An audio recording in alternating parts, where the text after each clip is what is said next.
Merci à vous tous qui nous suivez de partout, chers Congolais. Que Dieu bénisse la République démocratique du Congo, qu'il vous aide partout. Bisikatu bozolo ndabiso, bandeko balandi, tozali awa pona kosolo la makambo ya RDC. Nous allons parler de la justice. Nous allons parler des impunités. Nous allons parler des choses qui ont contribué à la destruction méchante, j'ai dit, Yambo Cannabis, sur tous les plans, aujourd'hui. Et biloko wana na kati ya régime ya Joseph Kabila, ce qui est se répété na kati ya régime ya président Félix Tshisekedi, c'est-à-dire c'est le Congo qui perd. Pourquoi? Puisque 18 ans à Joseph Kabila et enrichir Batonsus.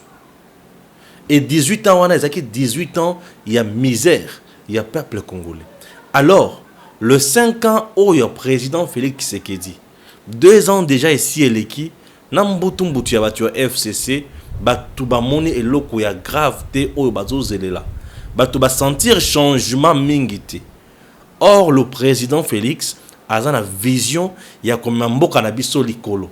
Ce qui te kozala wana pona ko dorloter président Félix. Ko beta maboko na nyonso oyo ezo salema. Ya mabe ya malamu tozo enduriende en erreur. Et l'air tozo endurier en erreur, c'est le Congo qui perd. Et quand je dis que c'est le Congo qui perd, c'est le peuple congolais oyo a ko bénéficier na gestion na été. Et tant que le peuple congolais ko zanga ko bénéficier na gestion na été, c'est le président Félix qui va perdre sur le plan politique et c'est lui de PES qui va s'enfoncer davantage dans l'enfer. Tokolanda caprice ya batute, mais tokolanda logique normale. Batu oyo bakoki kozala wana kosala mangungu kolia mbongo koyiba pona induire président de la République en erreur de côté de Melabango. J'avais dit que 2021 nous serons très rationnels. Pourquoi très rationnels?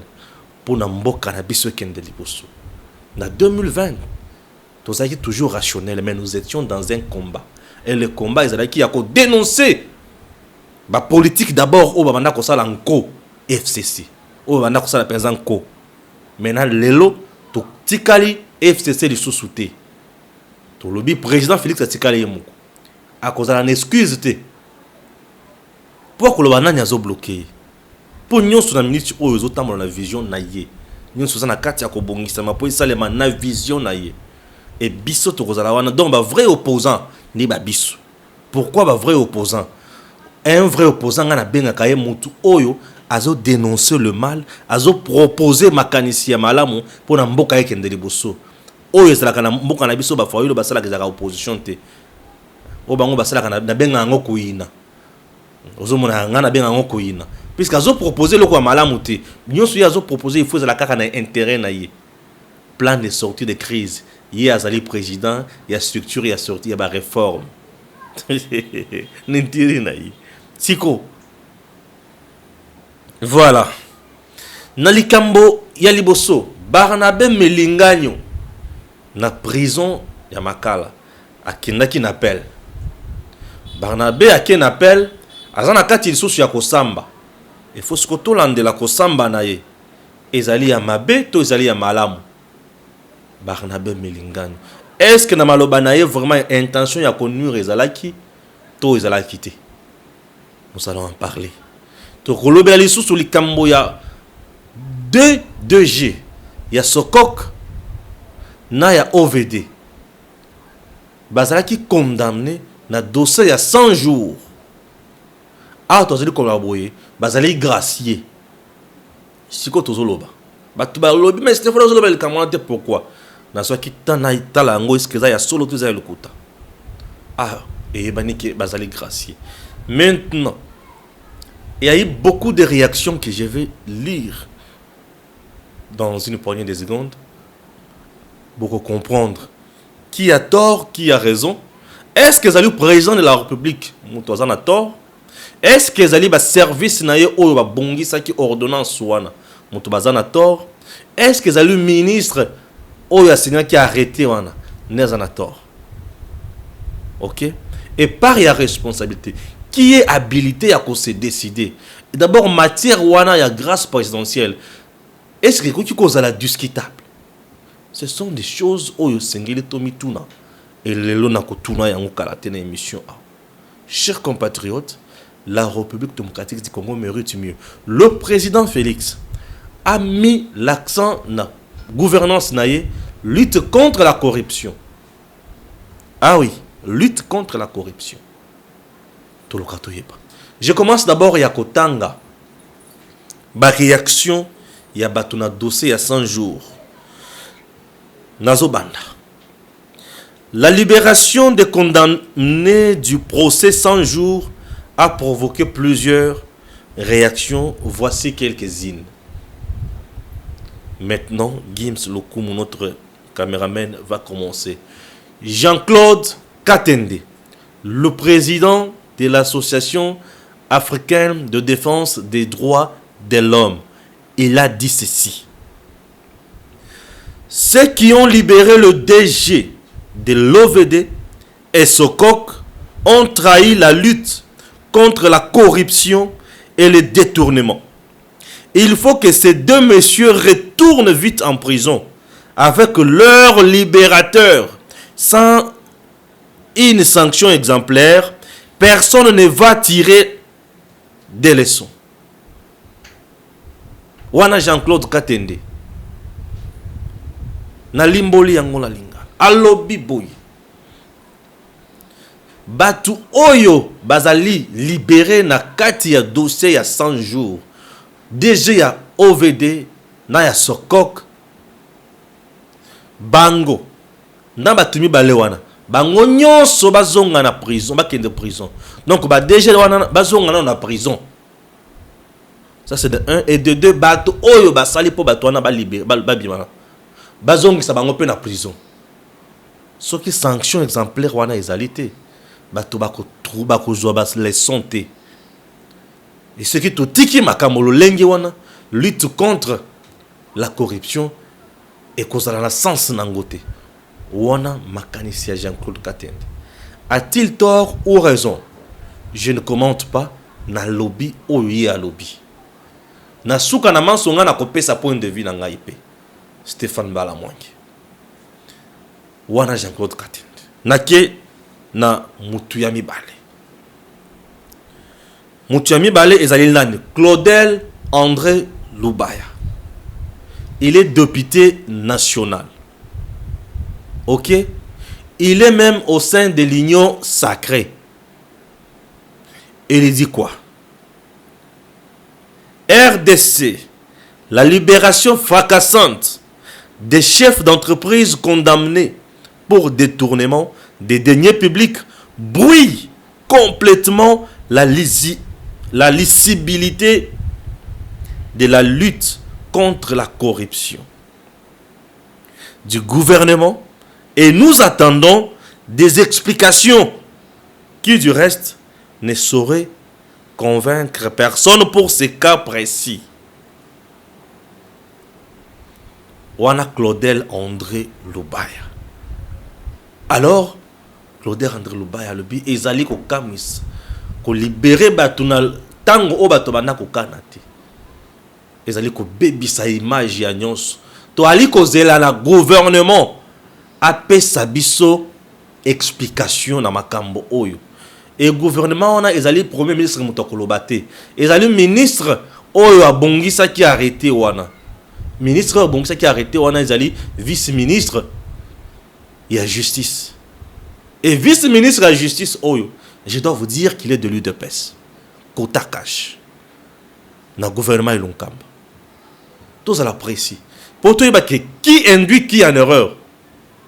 Est-ce qu'il y a même l'erreur? Et ce qui est erreur, on est allé. N'intention ni. Chers compatriotes, ce pays nous appartient. Motorbank Samoune Ngazati. Maître Willy Wenga, avocat de l'un de Gracier. Maître Willy Wenga, avocat de l'un de Gracier. C'est-à-dire, Maître Willy Wenga, Zaki, moko y avocat, ou soit, il y a Benjamin Wenga, il faut se la kaka Benjamin Wenga. Oh, il y a OVD. Hein, maître Willy Wenga, Benjamin Wenga. Bah, bandeko. Il faut se la kaka, il y a Benjamin Wenga. On a bêti kabilo on a ya bakoko ne bakitsi la kaya yango. Ozumona. Il faut se la kaka ya Benjamin Wenga puisque Willy Wenga Benjamin Wenga. Et il faut baza la batetel. Il faut baza la batetel. Alors, Sikoy, maître Willy Wenga Lobini, seul le président de la République gracie discrétionnairement les condamnés et aucun arrêté dans ce sens ne peut être pris sans être vérifié par ses services, ni sans obtenir son aval. Il convie le professeur Mbata de se rassurer en droit constitutionnel avant de s'engager sur un terrain pénal et pénitentiaire qui est une autre spécialité plus compliquée que les droits constitutionnels. C'est quoi beti prof Mbata loko puisque il y a tant de bakota kana bilanga il y a droit constitutionnel a benga kabango banani a bien kabango banani prof Mbata bien kabango banani les bateaux bakota kana bilanga droit constitutionnel les tambourinaires zambe prof Mbata les le bazuye penamo ba beti mbala moko double ba le bité prof pour prof Mbata à réagir comme mon alikambo oyo à le bité ko se Mbata il faut bazongi c'est quoi Willy Wenga avocat na baro ya matete ya Gombe j'espère alobi na yete prof le président de la République ndenge aliwana ndenge azaliwana na pouvoir na ye aza d'abord ye moko mutu ya koki ko gracier mutu ça c'est de 1 de 2 Benjamin Wenga qu'est-ce que je dis oui c'est Benjamin Wenga non mutu Willy Wenga maître Willy Wenga de quoi Benjamin Wenga maître Willy Wenga alobi le président de la République est le seul qui peut gracier ça c'est de 1 et dans son pouvoir discrétionnaire pouvoir oyo chef de l'état akoki ko discuter na mutu te ako gracier mutu oyo ya lingi oyo ye ya moni et de deux pour ba gracier pe mutu to yebiki et singili jugement na a déjà rendu en premier en dernier ressort oyo azo espérer sur le ko mususu te akomi ko zela obeta mususu liwato mikolo na ye wana ekoka mais mokonzi a le bité kende na limbisio na kombo ya ba congolais nyos wana mokonzi sikoyo prof Mbata lera dénoncer le kambo wana nde Willy Wenga le bité ozalaka malamu mingi et vous rassurez bien et mieux même na droit constitutionnel mais terrain oyo koti ya droit pénal et pénitentiaire ya yote zoba réserve vie ya yote wana Willy Wenga azongisi le prof Mbata nanzela na la prof Mbata bete loko mais ce qui est vrai vie lokola ozongisa penya birungo lobi aza pénaliste asala ma pénaliste aza mieux na domaine na ye ape bazongisi nanzela. Bon, qu'est-ce que je peux encore dire? Basali mabeto basali malam ngana koluka yo ou accorder nga vraiment interview prof Mbata bato ba kolanda vidéo oyo ba pesa prof Mbata Willy Wenga azongisi prof Mbata na nzela alobi azali mieux pe il rassure mieux na droit constitutionnel mais na domaine pénal ayebi makambo kuna te atika puisque ba spécialiste ne mutu bazana maloba awa. Bon, yo lobi ni prof, vous dites quoi?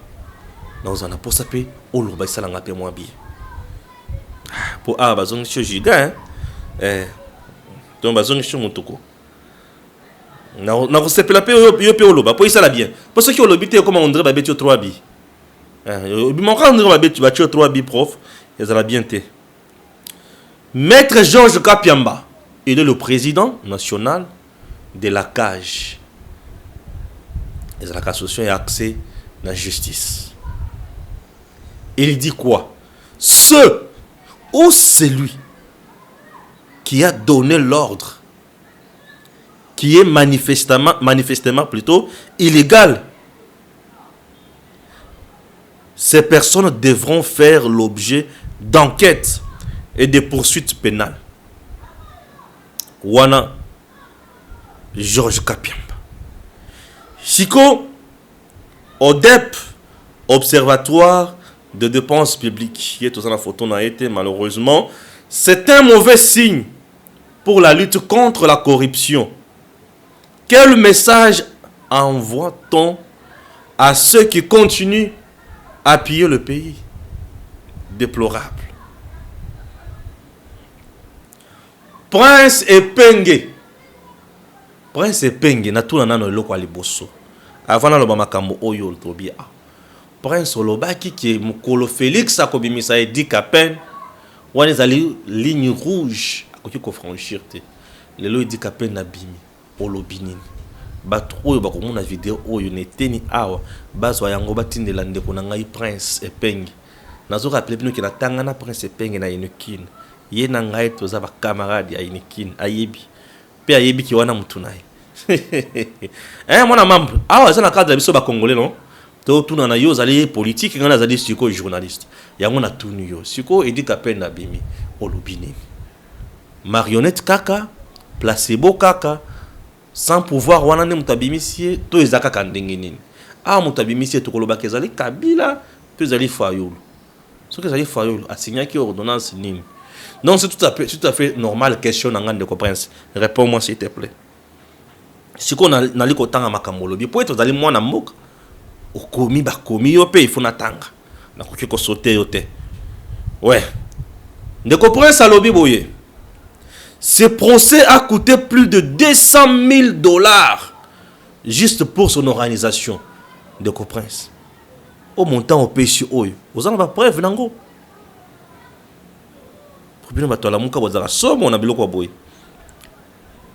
Ce procès a coûté la vie à un vaillant juge. Là, tu as raison.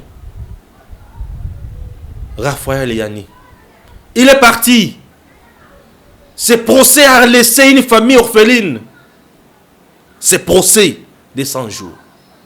Ce procès de 100 jours a lavé même l'image de la mauvaise justice de Kabila. C'était une première de voir un directeur de cabinet du chef de l'État en fonction. Ko le kaliboso ya bazouzi, ko samba, wapi ko mona nemi, muto banda ko longola ba magistrat na coup de téléphone. Mais magistrat téléministériel le bi papa samba, asami bakangi ba le bi kenda na makala. Kamere. Ce procès a mis fin aussi en quelque sorte à une carrière politique de Vital Kamerhe jusqu'à présent. Toujours c'est là. Pour Nen Kamerhe azawana 10 ans à koki kozala ko postuler 10 ans à koki occuper fonction politique publique plutôt 20 ans de prison. Oh ana bana bana posa papa na bango ami dazana posa moi mbali na paiement.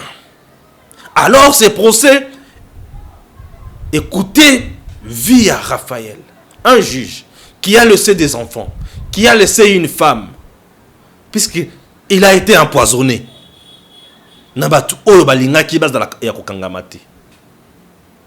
Et sa famille pleure. Sa famille élargie pleure.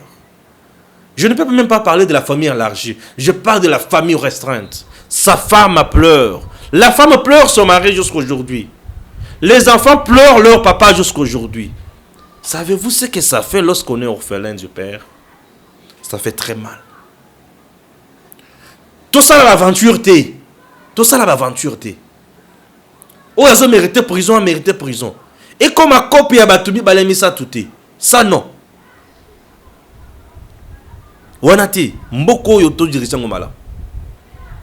To dirigeant, monsieur le président, vous n'avez pas droit à erreur. Mouton induire en erreur.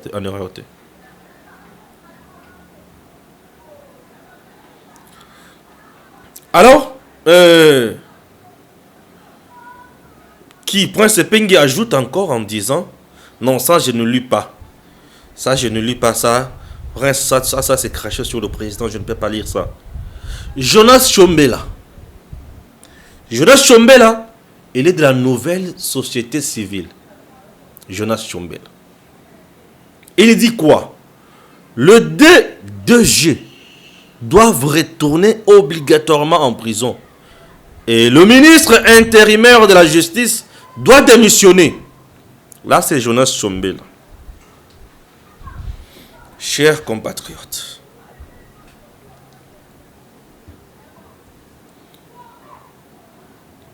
nazo lobela makambo mibale. Nazo zo point de vue à maître Willy Wenga, pe nazo bakisa yangai.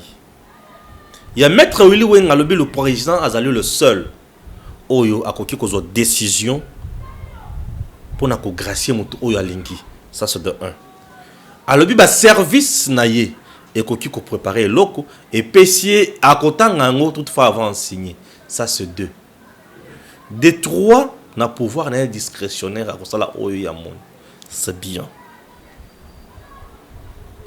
Le président nazo jugé yété. Dans le bien nazo jugé président. Nazo condamné même pas président des sous. Nazo jugé été, nazo condamné été. Puisque na pouvoir na ye soki epesier ningisa asala likambo akosala yango. Ako gracier kaka mutu nyonso oyo alingi. C'est le pouvoir. Et pouvoir wana ezali constitutionnel. Je suis d'accord. Na lungwe sur le plan constitutionnel. Le pays ne marche pas uniquement avec la constitution. Au côté de la constitution, comme c'est la politique, il y a la politique. Je vais prendre la politique et je vais prendre également la sociologie. La politique. La politique, le président Félix a une vision. Sa vision, est une vision constitutionnelle, est une vision d'abord politique. Et sa vision politique, pour il faut la paix au cadre de la constitution. Puisqu'on ne peut pas prendre une vision, on ne peut pas avoir une vision politique ou ils à la contre-constitution. Non. La vision politique, il y a président Félix qui a lutte contre les antivaleurs, lutte contre la corruption, lutte contre ceci, lutte contre cela, et zali constitutionnel. Puisque dans la constitution, il est interdit à makambo ya kopomabatu, il est interdit à makambo ya koyiba, il est interdit à kosakaparer na richesse. Constitution, il est demandé à tout politique à sala makambo oyo longo bani pona mboka ekende liposo. Dans la constitution, il est interdit ya kokata batomitu. Oh, vision politique, la constitution est. La vision politique du chef de l'État, ils allaient à lutte contre les antivaleurs, ils allaient à bonne gouvernance, et ils allaient les sous-sous. Il y a le peuple d'abord. Monsieur le Président, constitutionnellement, vous avez raison. Vous pouvez gracier Moutounion Oyo, vous allez la cause, au Lingui. Politique, Oyo. Il y a détourné Mbongo il y a 100 jours. N'a jamais kolobate que bateau ba mérité. Non. Mais pour tes années mobes. Pour ba yibi. Entre temps, on a katia ko poser ba jalon. On a katia ko poser ba acte ozo sala pour na ko fragiliser na ko décourager bateau mususu pour ba yib. Ce que tant ba o baza gracier. Et ils ont fragilisé lutte nayo. Ils ont fragilisé lutte nayo sur le plan politique. Ça fragilise la lutte. Ça ne donne pas le vrai valeur. Na belle image. Il y a lutte nayo. Et surtout, il y a état de droit et il y a bonne gouvernance. Ça ne donne pas une bonne image. Pour moi, ça aurait à attendre. Et kokaki kozela. Et kokaki kozela. Pourquoi kakasikoyo? Il n'y avait pas péril en demeure. Non. Ou leur leur fuite est à craindre. Est-ce que leur santé était à craindre aussi? Ou leur santé était inquiétée? Non. Il fallait qu'il d'abord ça la bongo. Mais ça l'est mis déjà. Qu'est-ce que je peux dire? Toutefois, moi je vous dis, monsieur le président, que Oyo Ikuki ko fragiliser l'image et la lutte nayo. Sur le plan sociologique, ils ont fait ça peuple nini. Donc, présent, il y a combien de gens qui ont été la famille a battu Oyo wana, la victime de procès Oyo. Donc, certainement. La grâce présidentielle, comme c'est un pouvoir non discrétionnaire. N'est-ce pas la sortie et dit qu'à peine monsieur le président. Ça, c'était. Et c'est un et dit qu'à peine 20 ans, jusqu'à présent procès na bango ezaki bidon. Voilà une décision oyo bato nyonso banda kozela. Mais ya Wenga Benjamin oyo ya des OVD na ya Sokok wana. Sokok wana na côté ya est kuna c'est un intouchable. Mutu wana un intouchable. Sokok na makambo est kuna un intouchable. Mais aujourd'hui abimi. Kokangama ya mutu Sokok ezaki na makambo bele la kati. Kolesa bambongo epai kozongisa koto epai. Aujourd'hui abimi. Ils ont pu imaginer Yamabe na mokusi. Likambo mosusu. Les services ya chef de l'État. Oye vanaki pour na élaborer ordonnance. Je m'excuse. Chef de l'État avant a signé yango, les connaissant bien, il connaît makamonyos. Abandi kotanga batangi ayoki batonyos. Ata bato mosusu ayebi bango de physiquement te. Mais pour na Wenga OVD na Sokok oya procès 100 jours wana président kobosa na te jamais. Wana yebi bango. Pour mutu nyonso ayebi bango lelo. Na oya yebi politique te ayebi bango. Intention bon, sentiment ya présence la kini tango yokaki ba kombo ya bato wana. Est-ce que ba kombo wana ba insérer yango sans qu'il y ait bato te. Bon, nous dénonçons d'abord ça. Ce qui batouana basala qui yango que président ayeba quitté président a une mesure disciplinaire chez batouana. Ce qui ayeba qui makambouana monsieur le président Stéphane Balamangue congolais oya soutenaka vision na yo na makambo sur sala pour na oyo et c'est félicité. Pour batu oyo ba baby si image. Ozana kata ko bunda bitumba moko très noble. O pesa congolais nyonso dignité na ye. Il y a des femmes qui sont violées tous les jours ici. Il y a des hommes qui sont tués tous les jours ici. Il y a des enfants de jeunes qui sont enrôlés dans des groupes armés. Le pays a besoin d'argent pour mettre hors d'état de nuire tous ces malfrats. Et cet argent est pillé par certains Congolais animés de mauvaise foi. Mais agir de la sorte, c'est encourager ces gens, ces bandits, dans leur cupidité. Monsieur le Président de la République, nous comptons tellement sur vous. Nous avons besoin de vous, puisque tu es le premier président de l'eau, tu es un vrai politicien. Oya yebi makambo azosala. Pona komema mboka na biso na eloko ya mutuya. Merci beaucoup, Monsieur le Président. J'espère que vous kingai. C'est l'une des voix des Congolais engagés pour la bonne cause. Ya mboka na biso. Stéphane Balamangue, l'enfant d'un fonctionnaire de l'État. Alors, mon père est DGT, fonctionnaire, il y a 135 000 francs congolais. Ce qui mboka est bongi, c'est qu'il y a un peu à kuchiko bonga. Pour biso to koli na pasi wana. To yebi pasi. To kondi matemi yebi ba yiba ka bango ba gracia ka bango te. Te, wana te. Chers compatriotes, Barnabé Melingagne, mon ami, mon frère, Nakati Makan. Barnabé Melingagne. Alobi, okolia mbuma, eza na cadre ya makambo ya Bible. Pour procéder à un appel, les bandi, na prison. Dans le cadre de la Bible, Adam na Eve, tant qu'on balia kamboum. Bah, côté ça, des ordres. To komaki na makambo ya bato saka mebe côté. Alors pour naye souci na eza que mboka na biso ekota na mobulu te kota na désordre de ezala en ordre pour na makambo kende liboso. L'homme a-t-il tort ou raison? Je sais que Barnabé c'est un bon parleur, il peut orienter makambo nyonso. Mais si je partais un peu plus loin na oyo Barnabé alobaki monsieur le président, est-ce que vraiment Isaki Makasi Mingi Barnabé se retrouve en prison? Non. Ce qui est balandela qui Barnabé malam, comme on a été na souk, na bentention na ebatala qui était derrière Barnabé, ce qu'il disait, Isaki na makani sinini, et va trouver qu'il n'y avait rien de spécial. Vous pouvez le laisser. Vous pouvez le laisser. Il y a quelqu'un qui a dit que si on touche na motu tel Nous allons paralyser le pays. Ça, c'était trop grave. Ce monsieur avait menacé le pays. C'était trop grave. C'est bien lui-même qui méritait la prison. C'était trop grave. Barnabé, au contraire, n'avait pas confirmé ou affirmé. Il était dans le jet de questionnement. Il s'était demandé, c'est que le président Rolian Bouma. C'est que Rolian Bouma.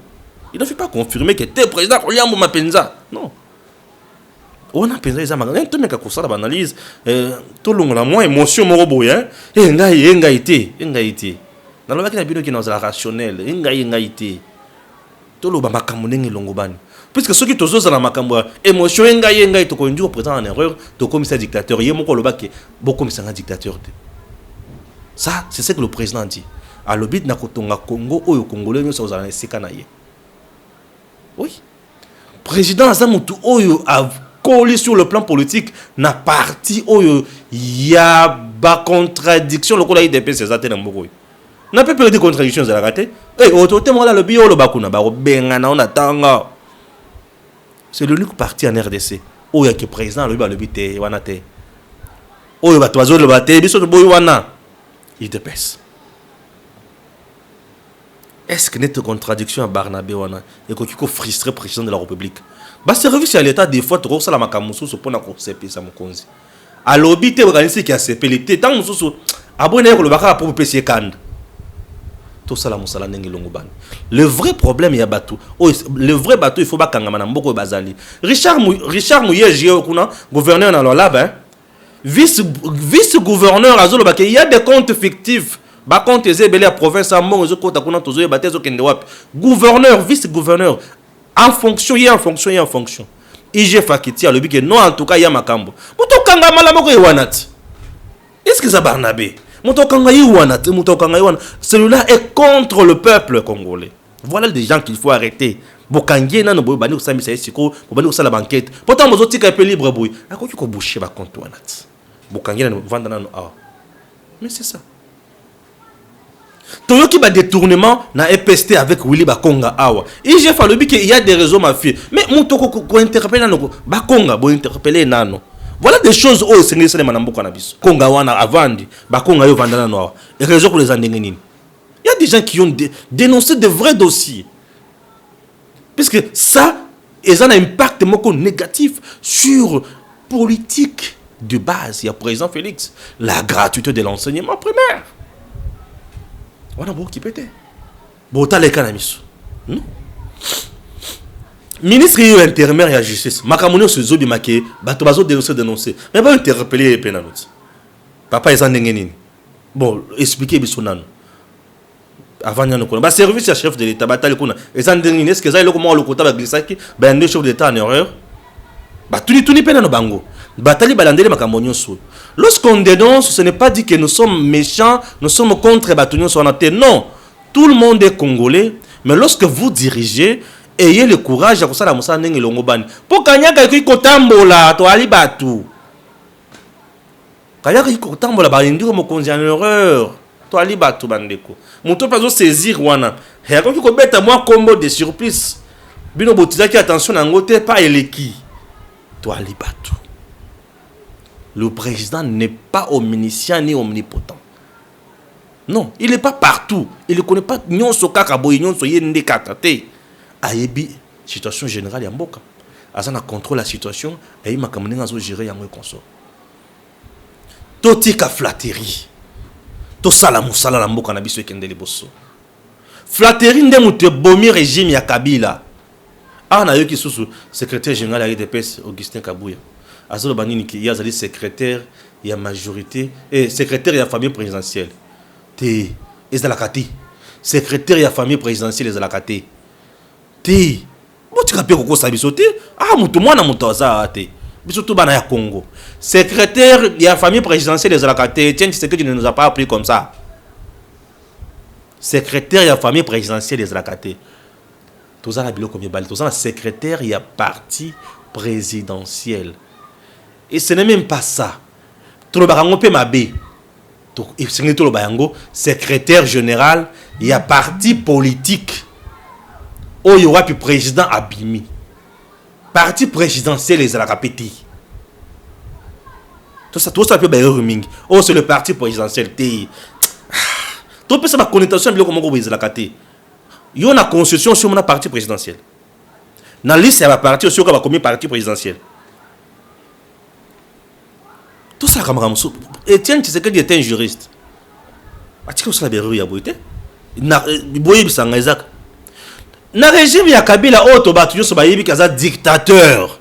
Kabila o batu so bayebi dictateur. O batu so bayebi ke batu na yenyo so ba arrogant.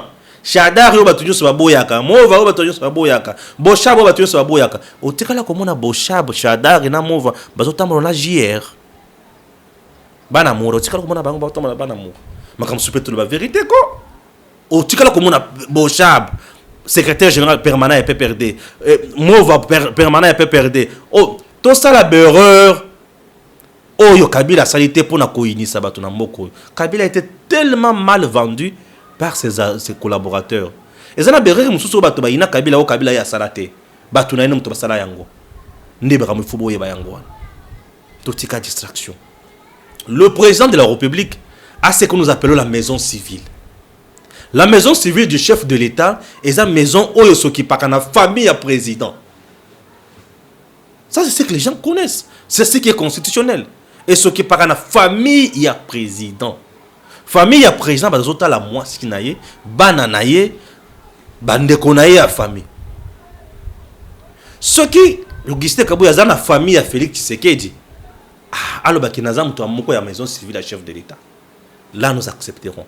Mais ceux qui ont le but, nous avons secrétaire, il y a parti présidentiel, il y a famille présidentielle. C'est flou. Je dis bien c'est flou. Tout ce qui est bon, ils ont erreur. Vieux, dans un mabé. Tu dans un mabé plutôt. Tout ce qui est bon, ils ont erreur. Bon, on a peine à l'impact à tout quoi. Moi, je parle de la RDC. Bloquant ils ont erreur.